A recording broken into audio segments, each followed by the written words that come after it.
Amma Məhəmməd Şahqazarı öz artilleriyasını burada yerləşdirməsindən sonra belə anlamışdır. Bununla yanaşı meşənin adına 1970-ci ildə yazılmış keçən ilin son gecəsi əsərində də rast gəlinir. Söhbət hansı meşədən gedir? Vaxt getdi.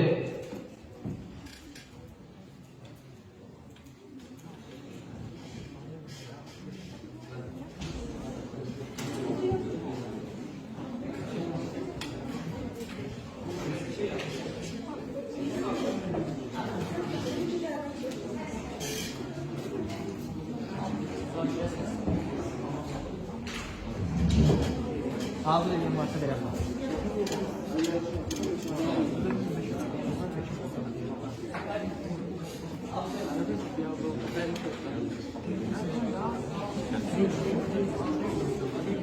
Son 10 saniye.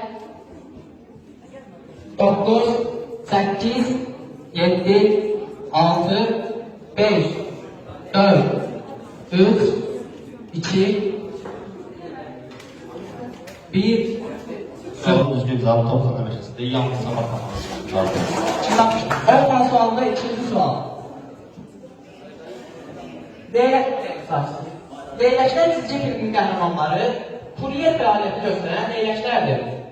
Bəs bu dizci filmin sonunda onlar daha kimlərin təyinat məntəqəsinə çatdırılması ilə məşğul olurlar. Komandasından başqa bütün komandalar düzgün cevap verir. Düzgün cavab isə uşaqlar idi, bəli. Yəni, 15 bal həyatında 3-cü sual.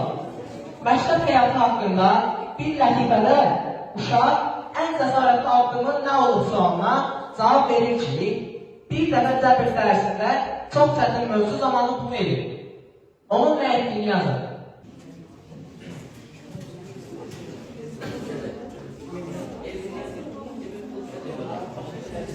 Sualın düzgün cavabı əl qaldırmışdı. Cəbr dərəsində sual verəndə ki, ən cəsarətli hərəkət olub, əl qaldırır. Ezopun təmsilində tülkü üzümə sahib ola bilmir. Tülkü üzümə sahib ola bilmir. Və üzümün əslində yetişmədiyini dilə gətirir. Bəs buna bənzər Azərbaycan misalında hansı heyvan xatırlanır?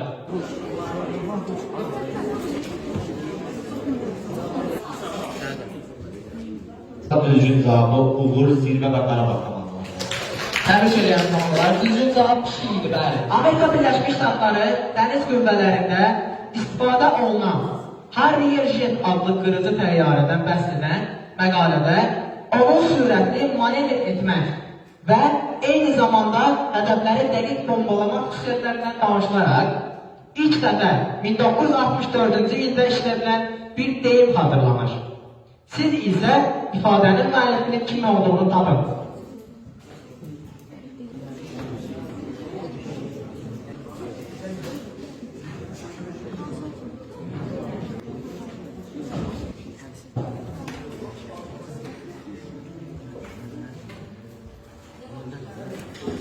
Burada söhbət Məhəmməd Əlidən gedir. Sualda əvəz etmələr var. Fransızlar deyirlər, kral kimi səhər yeməyi ye, alfa kimi nahar elə və beta kimi şam yeməyi. Alfa və beta ilə əvəz etdiyimiz sözlər. Düzgün cavab isə şahzadə və dilənçi idi. Bir şəkildə o, başında gül çələngi ilə təsvir olunmuşdur. Əlindəki yay və ox isə birinə nişanlanmış şəkildə təsvir edilmişdir. Onun adına cavab kartınıza yazın. Cavablamaq istəyən var, versiyası olan. Deyil.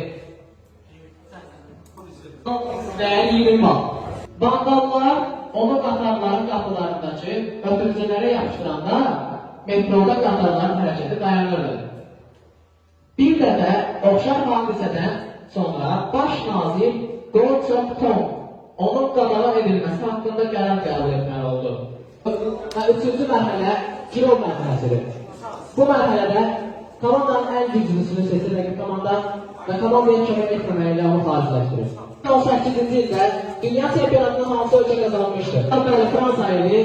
Sabah 125 bal, Uğur 105 bal, Zirve 130 bal, Korona 170 bal, Bermuda 130 bal və Qarabağ komandası 90 bal. Komanda özün daxilində ən güclüsünü seçir. Məsələn, sizdən Bahadır seçir, məsələn. Göndərsiz olaraq. Bir sual 30 bal dəyərindədir. Və bu turda xatırladım ki, 4 sual oxunacaq. 4 sual oxunacaq. Başladı. Halogrotta, bu yine şirniyyat adıdır. Halogrotta şirniyyatının adı Moruk mağarası adını verir. Buna səbəb şirniyyatın hazırlanarkən mərkəzdə edilən dərin hissəsidir. Bir çox ölkələrdə bu şirniyyatın ləqəblərindən biri alfa adlanır. Maraqlıdır ki, bir animasiya serialının cinayətkar personajı alfa formasındadır. Alfa iki sözlə deyil. Cüzab parmaq izidir, parmaq izi. Korona komandası düzgün cavab. Elində tanrılarla insanların təşkildə böyük bir meydanda döyüş var. Bu zaman bir insan tərəfdarı bunu etməsi Valkyriyalar tərəfindən mənasız hesab edilir. Bunu etməyi xəstələri sağaldacağı üzərindən eksperimentə əsas maliyyə dəstəyi Templeton fondu tərəfindən həyata keçirilmişdir. Bunu etməklə əməl ediləni başdan prezidentə. Animələrin birində tanrılarla insanların təşkildə böyük bir meydana döyüş var. Tanrılarla insanların. Bu zaman bir insan tərəfdarı bunu etməsi Valkyriyalar tərəfindən mənasız hesab edilir. Bunu etməyi xəstələri sağaldacağı üzərinə eksperimentə əsas maliyyə dəstəyi Templeton fondu tərəfindən həyata keçirilmişdir. Bunu etməklə əvəz edilən yazılır. Olması məşhur Braziliyalı bandi Burburino Pereira da Silva qaranlıqda elə şeylərlə atış açırdı ki, tüfəngdən çıxan analog ətrafı işğal qərb edirdi. Onun ləqəbini qalın sayılı sözdə yazdı. Nəticəsində 6-cı sırada Qarabağ komandası 90 bal, 5-ci sırada Uğur komandası 105 bal, 4-cü sırada Sabah komandası 125 bal, 3-cü sırada Zirvə komandası 130 bal, 2-ci sırada Bermuda komandası 140 bal, 1-ci sırada isə Korona komandası 200 bal.